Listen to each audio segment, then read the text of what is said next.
You're listening to DraftKings Network.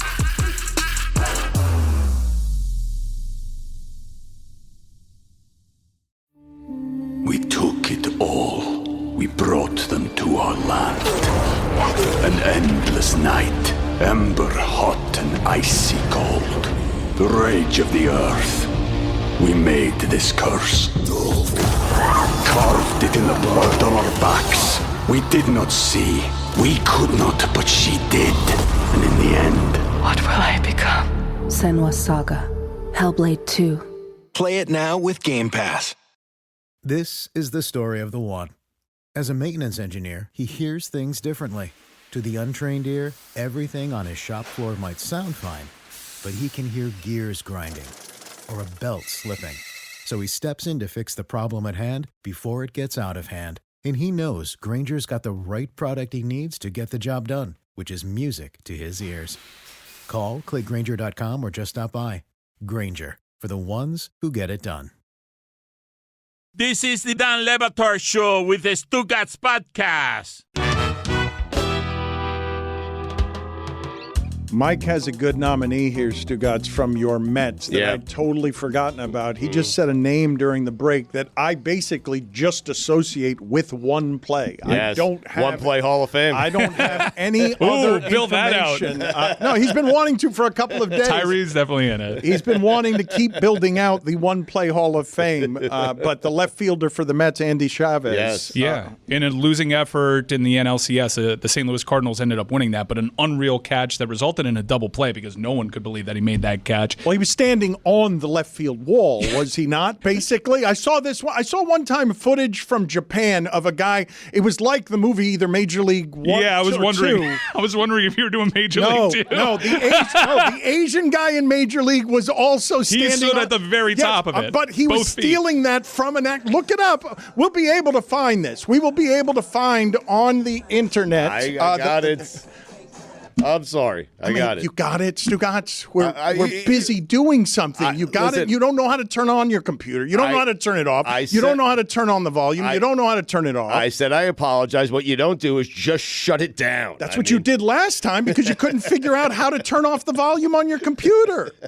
Can you guys get for me in video, please? There's a catch in Japan of a guy just standing on the left field wall. But Chavez isn't standing on the left field wall, but it's pretty close. It's an unreal catch, and I think it's in that class of just iconic, you would think, game-changing moments, but it ended up happening overall in a losing effort because the Cardinals go on to lose that series, to win that series. And then in the World Series, I believe the Texas Rangers were one strike away from a championship in Game 6. Then Freese hits the home run. Was it Freese that hits the home run? And then the St. Louis Cardinals end up winning that World Series. I was a baseball guy at one.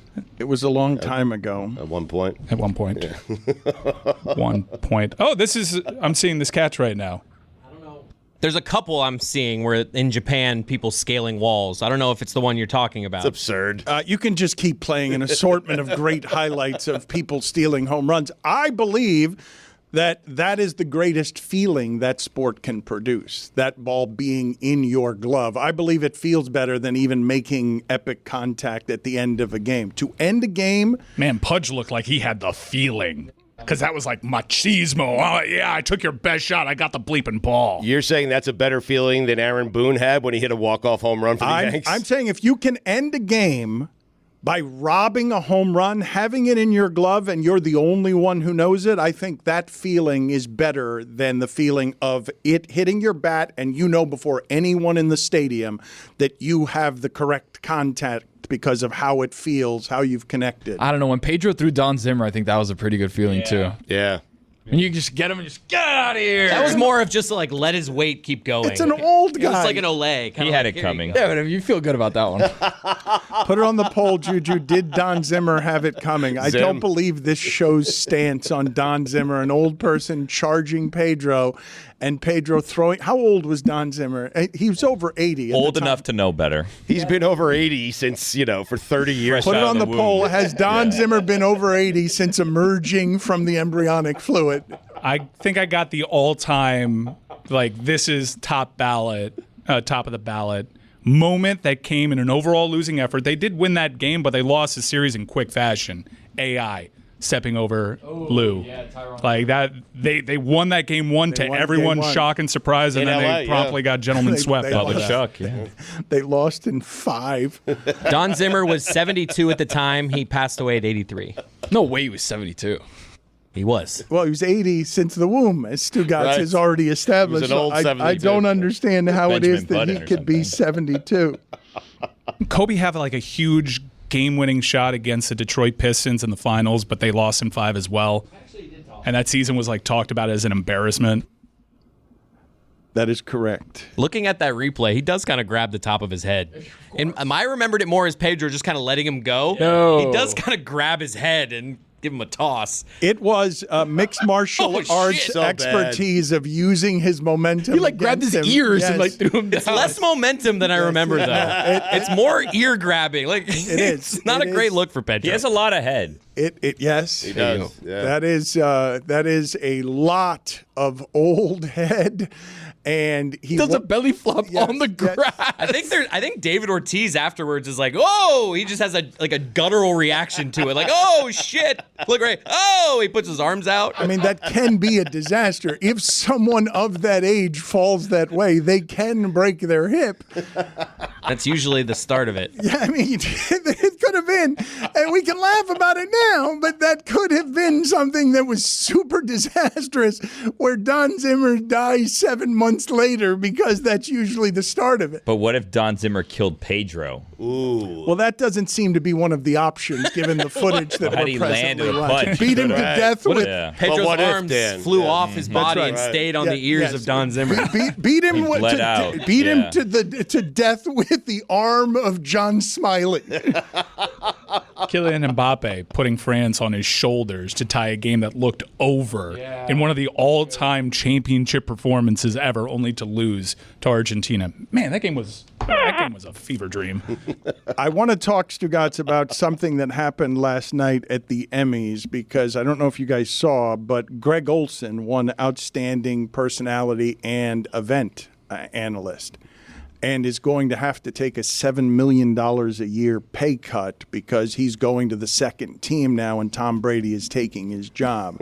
I'm guessing that has never happened in the history of the Emmys. Not the Tom Brady part, obviously. Sports Emmys. That hasn't happened. Yeah, the Sports Emmys. Thank you. Greg Olson going from Outstanding Personality and Event Analyst to also you're going to have to take a demotion and a $7 million a year pay cut. And Tom Brady's going to ask you for advice because Tom Brady is asking him for advice. I mean, this Brady guy taking his job, forcing him to take less. He takes a demotion. He's great at what he does. And Brady has the audacity to ask Greg Olson, hey, how do I do this? Unbelievable. Is it audacity? Yes. Tom Brady was famously helpful to teammates. You think that Greg, if you were Greg Olson, you wouldn't pick up his calls, you wouldn't give advice, you wouldn't help? Oh, I'm not certain what I would do, but I mean, just the stones on Brady to call Greg Olson and say, hey, how do I do this? I've never done it before. You were great. I'm taking your job. You should give him bad advice. Like things not to do.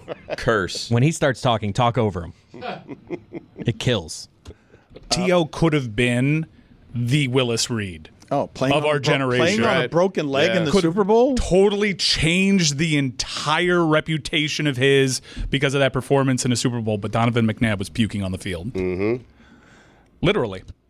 I couldn't believe that Terrell Owens made it back for that Super Bowl. I believe he missed the previous two games with a broken leg. What do you think they shot him up with? The same stuff they gave Anunoby over the weekend. Just huge. I mean, he couldn't see straight. We agree it's not the same thing. He looked drowsy. His right pupil was looking at his inner ear. It's when I knew the next season was done. I mean, seriously. There was no need for that. He couldn't feel human emotion. When they were so desperate to put him out there? When they went for another Willis Reed moment because Tom Thibodeau was telling you, this is what I need because my team's not good enough. That's correct. Don't forget that ab strain by Josh Hart. The only way the Knicks could be good enough, it's like the concerts that Stugotz goes to, is if you're on copious drugs. I don't think that's true. Thank you, Mike. I don't think it's true. Yeah. It might be true for jam bands. I've tried. I don't get it. Maybe I need to do drugs. Again, I don't do drugs. edible gummy here or there, but I don't do drugs. But that venue that Stugotz was at is probably the only way I'd enjoy a jam band. And they're the greatest of all time, Dead and Company. Well, Grateful Dead, really. Yep. And I can't even imagine, since that's your favorite band, by a pretty wide margin, the type of weekend that you had, because we're going to try to describe it right now. Dan, you've never been to the Sphere, right? I'm sure it's amazing. I've not heard anything other than people be amazed by everything happening at the Sphere. You know, it was interesting for me because I started out in the 200 section, like the 200 level, and I found myself, because I'm there for the music. Like, I love that band. It's the only band that I love. But the visuals were so amazing. The show was so amazing. I found myself spending more time looking at the visuals than I did listening to the actual music. And so I decided after 4 or 5 songs, I want a concert. I want to focus on the music. I'm on shrooms. I want to focus on something. It's hard to focus when you're doing it. So I went down to GA. I went down to the floor, and then it started to feel like a concert. Visual still great, but felt more like a concert. I can't imagine how people were tripping there. Dan, they were afraid to stand up, Mike. I was going to say, when you're on drugs, like, isn't it designed like more steep than other theaters? Like, I'd imagine it's scary to stand on mushrooms. So there were 2 friends sitting right next to me in the seats. They were standing at the beginning of the first show I went to on Friday night, and one friend had to sit down. And he was like, so he goes, yo, man, I got to sit down. And his other friend goes to him, looks at him and says, man, I'm glad you said that. I didn't want to be the first. We've all been there. Then I looked over at both of them and said, you guys okay?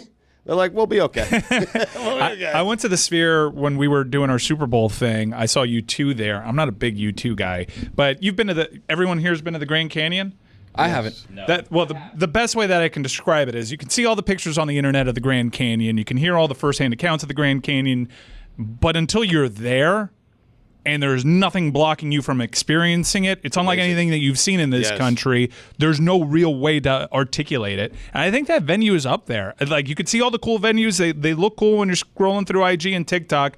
But until you're there and you see the enormity, keep in mind the Sphere is designed to make it look even bigger than it actually is through depth perception tricks and whatnot. It's just unbelievable. It is single-handedly, you could already put it up there. It doesn't have the legacy of like Radio City and all these other places, but that is the greatest venue I've ever been in. So I was in Vegas. I just missed Stugotz. Stu was there the weekend. I was there during the week. And anytime you look at the Strip, you see the Sphere. We did like the big eye Ferris wheel or whatever, and you look over the Sphere and it is just enormous, but it's so clear. Like, the screens on the outside are so clear that the graphics that are floating around it are like, if you're looking at it on your phone, like right next to you. I don't know what technology they have there, but it's incredible. Yeah, people think that what's going on outside is like the same. That's just an entirely different monitor. And we have the NHL draft that's going to be very randomly, the first sporting event there. I love that. I'm going to watch the NHL draft, not really knowing much about the prospects, although I hear it's a good class. But UFC, Dana White has gone on record saying he may be hyping this thing up, but he says it's going to be one and done. That the type of show that they have to produce to make it, because you have to reformat everything. You have to essentially build a brand new graphics package for the screen like this. He's like, it is so cost prohibitive that people are going to say they want to do events at the Sphere, but you're going to quickly realize that it's impossible to actually do this. He's doing this. He knows it's going to be a loss. He just wants to have this event at the Sphere to have that as part of UFC's legacy. He says it's going to be one and done. O'Malley's going to be the fight. It's going to be O'Malley versus Merab, so championship fight. But he's like, for me, Stu, you've been inside. Mike, you've been inside. When you're talking about having a boxing match, a UFC fight, anything where the fighters are now in the screen, basically, like, you look at one part of the octagon or the boxing ring, like, the screen is going to be behind It's like Tron. You know when, like, they have these, like, big face-offs in Tron and you have, like, millions of people in the background going crazy and the fight is just projected on that thing? If that's what they're going to do, if they're actually going to project the fight to scale, it's going to see. They have to, Mike. You can't use the Sphere and not do something like that. It's something that we can't comprehend. And if you want to comprehend it, may I suggest downloading the Game Time app? Wow. Download the Game Time app. Create a brand new account. Get $20 off. Chris, are we going to New York? I'll be there. We're going to New York. Going. Wow, yeah. Mecca. Well, we better start looking at that Game Time app and seeing what our seats might look like at the New York Rangers and Madison Square Garden. Historically expensive prices over there. I'm going but you back get to a low Vegas. price guarantees just in case you find it cheaper anywhere else. You're going tonight? You will. No. We're going for game 2. Oh. So you get to Match that and more. You get stellar customer service from the fine folks over at Game Time. And again, if you're creating a brand new account, you get $20 off with the promo code DAN.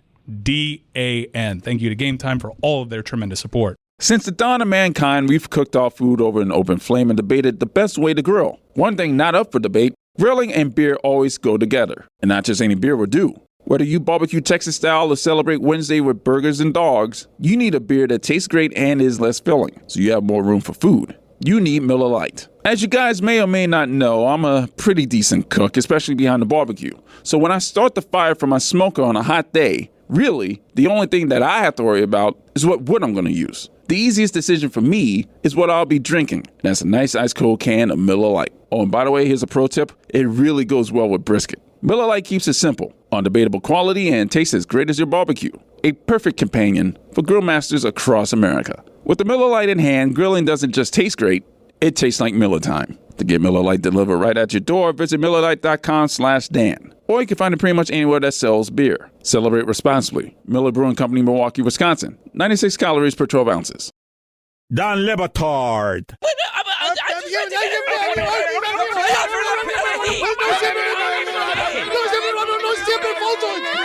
Stugotz.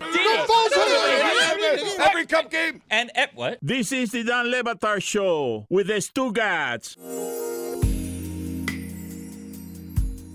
Since you brought up fighting and since Tony is here, there are a couple of things that I wanted to ask Tony about. One is the return of the mouthy Conor McGregor. Can you guys tell me when's the last time he won? Because he is still an enormous draw because of his past and because of his mouth, but he is not any longer one of the best fighters in mixed martial arts. But the other thing that I wanted to talk to Tony about is because McGregor is they have sold more than they've ever sold. This is going to be the biggest gate and the biggest pay-per-view draw probably of all time. Because you have an answer, by the way, 2020. 2020 right? beat Cowboy Cerrone at UFC 246.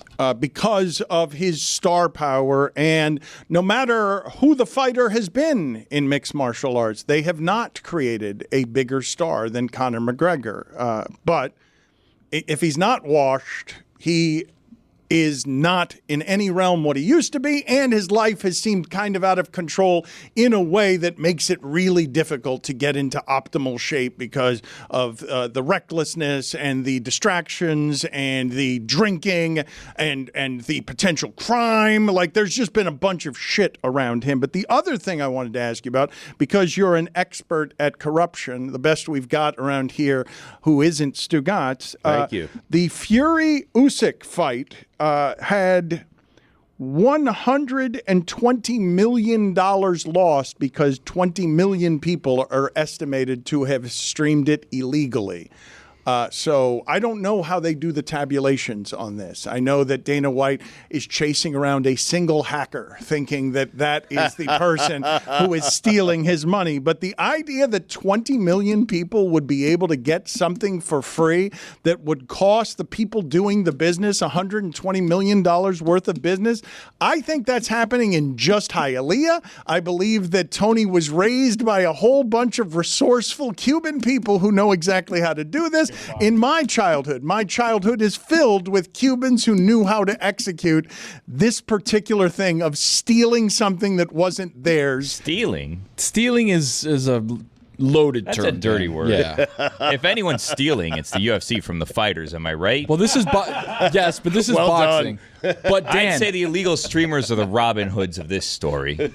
there are some that are Robin Hoods that obviously don't want people to have to pay $79, $89, $99, $120 or whatever it ends up being. But Dan, when you look at the streamers, hey, we've all been there. We've all done that. Like, am I going to pay $90 to watch Usyk and Fury? Probably not. But I know a guy who's got a jailbroken, little something or other. So you're talking about Tony. What is that? A jailbroken what? I don't Tony, think you can VPN what's been going on with speak you? into a microphone. Tony, bud. what's Ted Williams threw him off. I know. I don't want to on with your speech today. I don't want to say things that are going to incriminate me or people that I know. So Yeah. there's a jailbroken Fire Stick that's been going around Miami that somebody that I know possibly could hook you up in with. the passenger seat of Stugotz's car when in the he's Midwest, right? on That's gummies. right. That's right. So I know somebody. I don't want to incriminate that person or my relationship with that person, but I will say that there are avenues for people to go out and watch fights, watch sporting events that are maybe pay-per-view that you don't have to pay per view.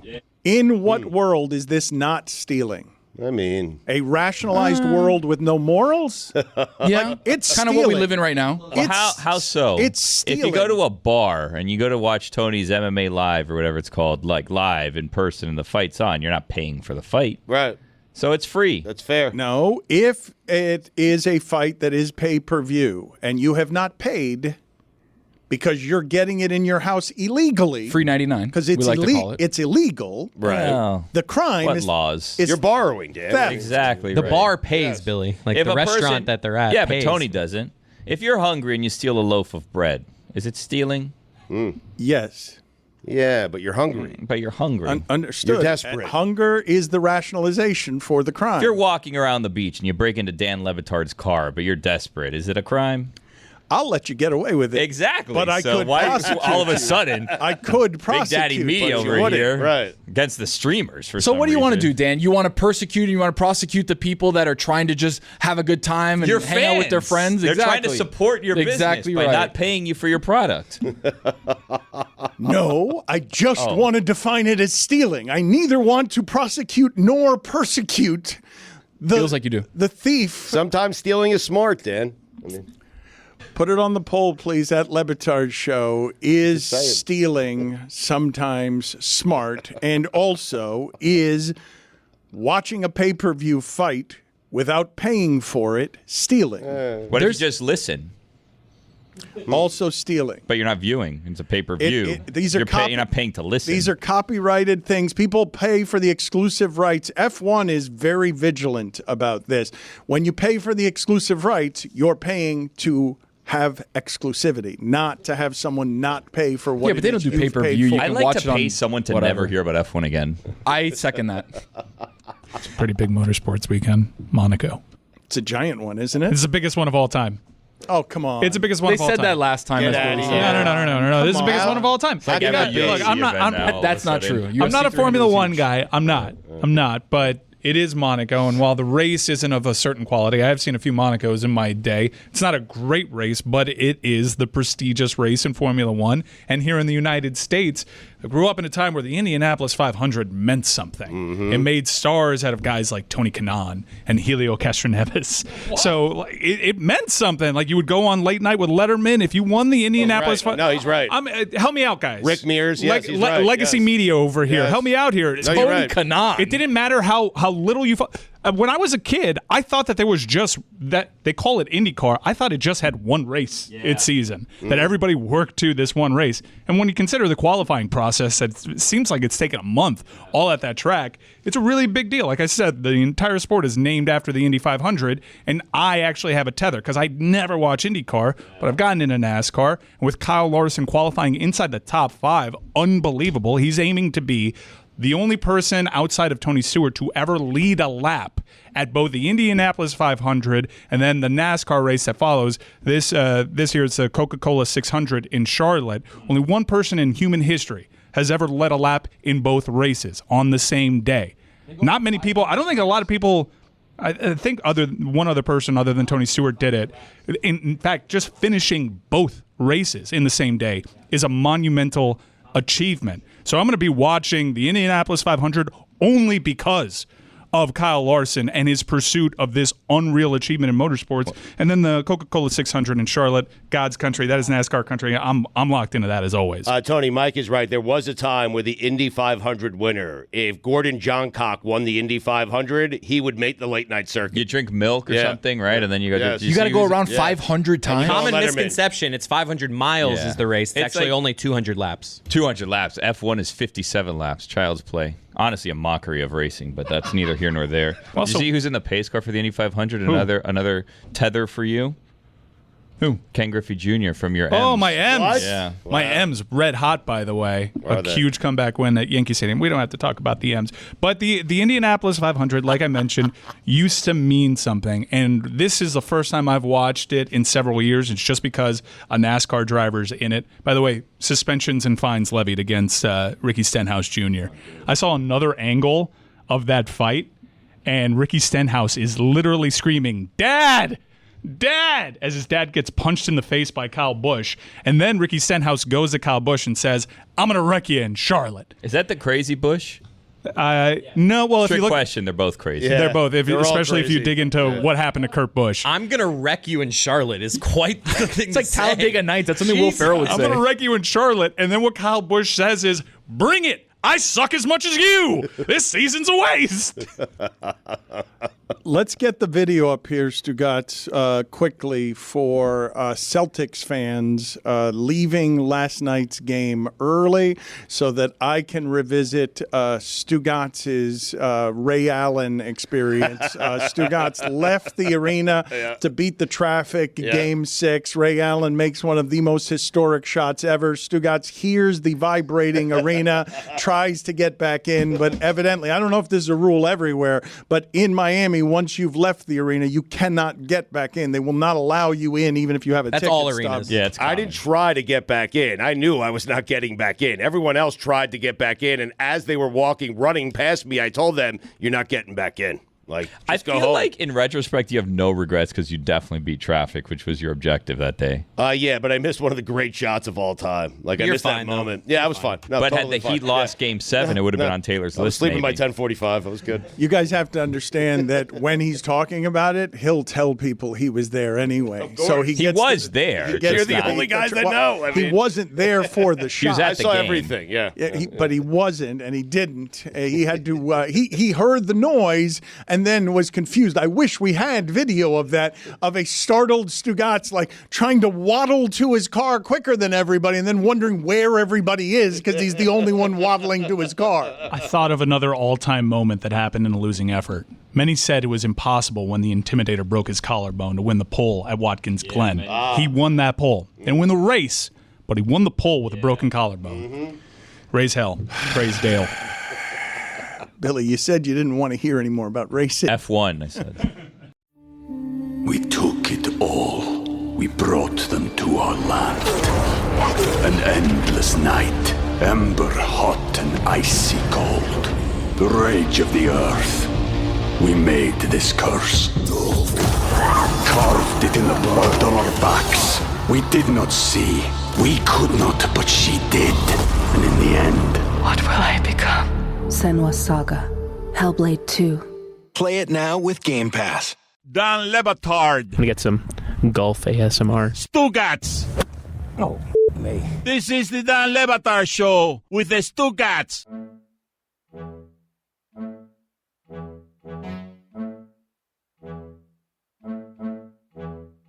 Xander, there is nothing in your teeth. You look like a champion. You look like you have the smile of a champion. You look like a winner. He is 30 years old. He's a bona fide star on the PGA Tour. After making the final group on Sunday 4 times this season, finally won his first major PGA Championship this Sunday, and it's his first win since 2022. It was such a feel-good win for people who love golf and love Xander because he has been so close so many times, Dan. He's been in 28 majors, finished in the top 25, I think 21 times. But right now he's struggling with something in his teeth, and I don't know what it is. What is happening? Why are you struggling so much with what's happening with your mouth Is right it an now? entire truffle? I just had an everything bagel. There's something in there, you know. It's all good. It's a dangerous bagel It to is. have. Those are tough. It is. Those are tough. Right before an interview. A lot of seeds. There's a lot. Put it on the poll. Is the everything bagel tough right before an interview? You going chive cream cheese plain? What are we doing here? No, it was actually a little like breakfast bagel. So, It's good though. I like. It was nice. It was nice, but tough time though. Yeah, agent texted me. He's like, "You got to get on," and I was like, "Oh shit!" I was like, "Let me." Well, you're fine. Don't worry about it. You're great. But what is I like the trophy casually being over your shoulder. So Nice great, touch. yes. what is the greatest of the bagels? Go ahead and make the perfect bagel for us. Oh, everything bagel, toasted, I kind of like a little bit more of a toast on it as well. I like a little bit of double a toasted. Yeah, well done. Double toast for sure. And then, just some cream cheese. I keep it simple, just like everything else. Nothing else? You don't want lox? You don't want anything? Just cream cheese, a preferred schmear of any kind? Like, do you have a brand that you endorse? No, not really. All right. That concludes that particular cul-de-sac where the interview questions end there. I want to ask you, though, about the bad parenting in your life that involves you getting cigars at 10 years old. Like, that doesn't seem, that seems like something that everyone in your family should be against. I have my dad's half French, half German. My mom's Taiwanese, grew up in Japan. We're a pretty, we have a worldly background. So I don't know where it started, but I was around cigar smoke for quite some time. Well, I thought it was 10 years old, which sounds too early to me. It is too I early. was smoking a cigar at 10. I was getting secondhand high, I guess. So was I. Well, that's smoking. I mean, yeah. Okay. So when did you start smoking cigars, and what is your expertise in this area? I'm a rookie. I mean, I'll smoke them with pretty much anyone, but usually celebratory is the region. Social to celebratory is how I'd categorize my smoking. And then, I think the first cigar I ever tried was probably when I was 12 or 13. Oh, not 10 at least. I mean. Yeah, that's still pretty early. Just a touch. It wasn't much. Inhale. What can you tell us is unusual about your upbringing when you have when you have so much different culture in your upbringing? What would you identify as some of the things most responsible for forming you? Good question. I'd say it was an unorthodox approach to just about everything. The way we, it was very European, I guess, the way we'd have 3-hour dinners. When we'd have conflict, we would sit and talk about what happened. It wouldn't be like, go to your room, you're grounded. I've never been grounded in my entire life. So all these, it was a lot of conversation. We talked through a lot of the problems. My dad, my mom, they always wanted me to understand what was going on, why I was in trouble, if I was ever in trouble. I mean, it felt like I could do pretty much anything as a kid compared to a lot of my other friends. But, I always think back to when I was a kid, I was like, why didn't I do more dumb stuff? If my parents didn't really mind. And so they obviously had some sort of hook in me there, knowing that I wasn't going to do anything too bad as a kid. But the international background just brought a lot of culture, a lot of food, and a lot of family into the whole thing. When you mention cultural influences, which would you say was the greatest? Which was the one that pushed you forward the most? I mean, it's a mix. I mean, Asian culture is super family oriented. The Germans and the Japanese, historically have gotten along in the past. They instill a lot of discipline, a lot of perfection, a lot of work ethic, and then the French kind of aspect. My dad's half French, and he tries to explain how they live their lives. They try to enjoy how they live. Savoir vivre, whatever it means. He would always say that as a kid. For me, growing up, it's just a way to live your life a certain way and to enjoy everything. So you take your time when you eat dinner, you take your time when you're with your friends. You're never really in too much of a rush. So there's a lot of clash with the cultures, but I'm kind of just a melting pot of a lot of it. Where'd the discipline come from, though? Because it's such a lonely sport. It requires such perfectionism. So the discipline about being meticulous, where does that come from? Yeah, definitely, the Asian in me, stereotypically, and the German for sure. Just the German drill sergeant from my dad's perspective was just hounding down on me. Always just holding me accountable. We'd have conversations about what I'd like to do. How I want to go about my work, and it didn't take a whole lot once I came out with what I was trying to do myself and I verbalized it. My dad would hold me to my words often, and it didn't take a lot for him to push me, because I said it all and it's things that I wanted. So he just held me to a high standard. Give me the most extreme example you can think of from your childhood of trying to meet the expectations around that kind of pushing. He never really pushed. He when I sat down, I mean, I was just like any kid. I wanted to hang out with my friends. I wanted to, go to the mall after school. I wanted to do all those small things. But, my dad told me if you want to be great at anything, you have to put a ton of hours into it, and you're young, so you can get a nice head start. And so he's like, I will help you if you are committed, and I will love you if you're committed. I will still love you if you're not committed, but this is a choice you need to make right now, and it's a hard choice because you're a kid. And so I just remember there's times, where school would end and I would try to hitch a ride from my buddies because I was pretty young when I was, I was like 13 when I got to high school. My parents were foreigners, but I was just trying to get myself to the golf course, and in the random days where I was tired after school, it was like, get out at 3 p.m. And, I'd be at home. My dad would come home from work. He'd be like, did you practice? And I would look at him, like every kid looks at their parent when they mess up. And he didn't really have to say anything else. And I just felt this like overwhelming guilt in my body because I told him that I was committed and I told him that I wanted this, and I was letting him down and I was letting myself down more than anything. So I don't know how he did it, but he played some nice mind games with me when I was a kid. Xander, I've got no connection point to being a good golfer, let alone one that's barreling down on the precipice of winning a championship like you just did. Typically, people that cruise to a title, they have a charmed existence, and I don't know what your mindset is, but you had to play really good golf to win this one. You had some of the best golfers in the world on an absolute heater in form to win a title. Are you paying attention to what other people are doing on the course, knowing that you have to lock in that much more, or are you just tuning it out and trying to play your game?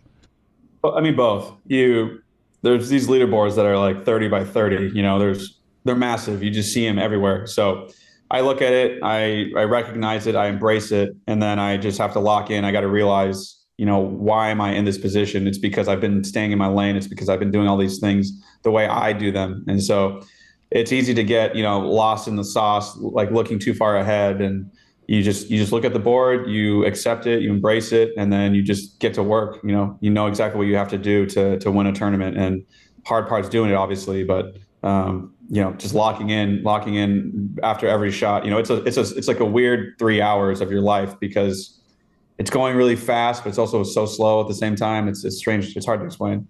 Xander, we have video here of the second shot on 18. You have 2 feet in the sand. The ball's above your legs. I tell the guys, and I told them yesterday, that's one of the greatest shots in golf history that no one will ever talk about. Do you agree with me? Yeah, it's nerve-wracking. I mean, I've hit that shot. If you've played a sport enough and you're in their sport a ton, like golf, for example, I've hit it everywhere on a property you can possibly imagine. So I've had a shot like that before, and I wasn't too nervous about it. And like you said, everyone was playing incredible golf. Like I knew I had to make a birdie, and if you're trying to win, you have to go for it. So I knew chipping out, and trying to hit an iron up on that ridge wasn't going to get me a birdie. I knew punching it up there somewhere was going to give me the best chance and opportunity to win this golf tournament. How many beers have been consumed out of that trophy behind you? We started with some champagne. We're in Kentucky, so there was whiskey, like classically, some bourbon. And it was we had a nice go with it. We had a small crew there at the rental. When we get back to, I'm in Florida right now, but when we get back to San Diego, that's where Austin's from, and a lot of my, that's where I grew up. So I'm sure. And then my parents are on a whole nother level. They have their like crews they're going to go out with. So there's a good chance my parents actually drink more out of this than I do. I have so many questions, but we have limited time with you. Who are some of the coolest people you've heard from over the last couple of days that you find moving? Tiger's reached out, a lot of guys on tour have reached out. They've been super supportive. MJ texted me. I got to know him a little bit better at joining the Grove here in Florida. Steph Curry reached out. He's a Callaway staffer. So it's been an awesome, it's cool to have, other sporting figures to reach out to me. Could have just said MJ. I mean, yes, but it's a good list. I a great list. I want to kind of go through his texts here, but who hasn't reached out that should have? My dad. Who's the person? Come on. I mean, I am. Yeah, my phone. I thought my phone was going to explode, so I'm still like, I'm constantly just trying to get back to. Everyone's been so supportive. I'm just trying to get back to everyone individually. I thought my phone was literally going to overheat at some point. What's your go-to response? Because you're getting so many. It's kind of like when you get birthday messages. Like, are you just saying thanks, bro? Like, what's your go-to response to all the congratulations you're getting? I'm not a copy and paster. So, I mean, I'll read what they wrote and, I'll try to respond accordingly. Little salute emoji. Just maybe? the heart. You just heart it and move on. No. Yeah. That's like a nice thing that, the iPhone did or Apple or iMessage, where you can just like heart everything. But I'll write a text. I'll address who they are just so it doesn't feel like, I'm just ripping through these things. You hear from Scottie or his hands tied? That's a good joke, Xander. Oh man, no, yeah, Scottie and Meredith, they're awesome. Meredith reached out. When that's going down, are you like, oh, this field just opened up? Yeah, it's the number one golfer in the world. He fired at 66 after he got out of prison. He's my friend, but it gives me a certain advantage to have him in jail, not it does prison. break up the groove. There's only a few ways to beat the guy. You know what I'm saying?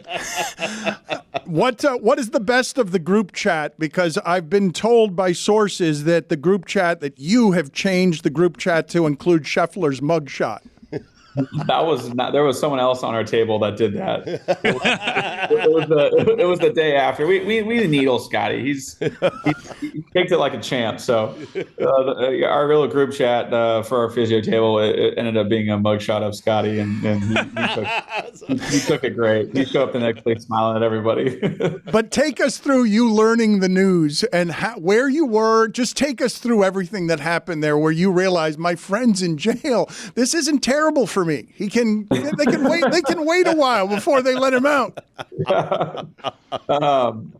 Yeah, I mean, I thought it was a prank. I mean, I woke up. I can't remember what time, 7:45 or 8 o'clock or something. Like trying to sleep in, and my wife has media on her phone. I don't have anything on my phone, so she like showed me. She's like, "What is this?" And I was like, "It must be a prank or something." And then we turned the TV on, and he's just plastered all over ESPN. So I was like, "Oh shit!" Like. That's kind of interesting. And then, news started coming out, but he's I don't know if you guys know him at all or have ever talked to him. He's a concrete dude. He's solid. So like I know him pretty well now, and I've competed against him, and he there's no way he would ever do anything to harm anyone except a competitor or a golf ball. So all well and fine, but what was the funniest thing? What was the no? He's not going to answer that. You saw him get to the club, and you're like, "What happened to due process?" I just want to know what the funniest stuff was with that holding so quick. The funniest stuff with Scottie being in prison, jail, not prison. Yeah, jail, not hard time yet. Still pending. He was like when he tees it up. Are you saying to yourself, "How did he get out so quick?" I mean, no. I mean, I think the funniest thing I was like.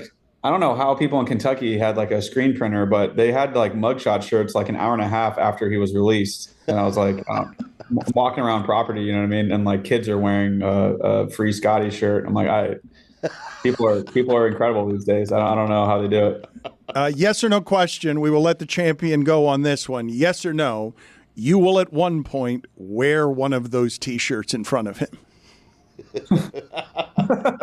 I would 100% wear it in front of me. Okay, let's make sure he gets one, please. Xander, thank you for being on with us. We appreciate it, and congratulations.